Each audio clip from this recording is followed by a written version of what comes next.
Méditation du 27 février. Tristesse mortelle et joie partagée. Ils allèrent ensuite dans un lieu appelé Gethsémane et Jésus dit à ses disciples, « Asseyez-vous ici pendant que je prierai. » Il prit avec lui Pierre, Jacques et Jean et il commença à éprouver de la frayeur et des angoisses. Il leur dit, « Mon âme est triste jusqu'à la mort. Restez ici et veillez. » Marc 14, versets 32 à 34. Comme nous tous, Jésus avait régulièrement besoin de moments de solitude et de silence. Jésus avait l'habitude de trouver l'espace et le temps nécessaires pour réfléchir, méditer, prier, pour avoir une rencontre avec Dieu et avec lui-même. Et dans les derniers moments de sa vie, c'était encore plus le cas. Jésus avait à nouveau besoin de prier seul. Pourtant, lors de cette dernière retraite à Gethsémane, Jésus ressent le besoin profond que ses amis prient avec lui. À Gethsémane, nous rencontrons le Jésus le plus humain des évangiles. Il sent alors que la fin de sa vie est proche. Le jardin des Oliviers est le témoin muet d'une souffrance morale difficile à décrire. Les évangélistes utilisent 3 verbes différents pour tenter de rendre compte de l'état d'esprit du maître souffrant.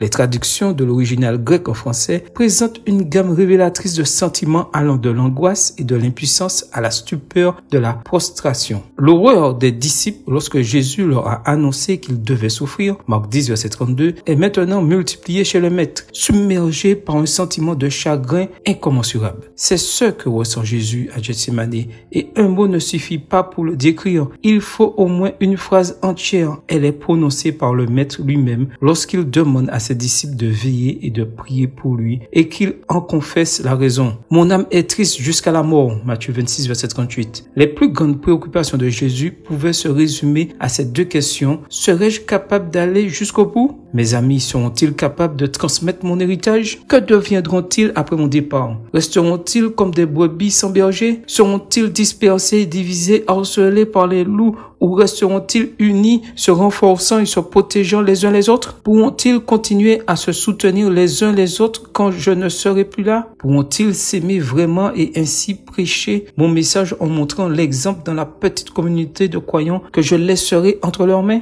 Seigneur, je veux faire mienne ta prière pour que nous soyons un. Jean 17 et verset 20-23. Et je souhaite de tout cœur qu'aujourd'hui ton amour à travers notre unité change ta tristesse de ce jour en joie. Amen. Bonne journée à vous et que le Seigneur vous bénisse.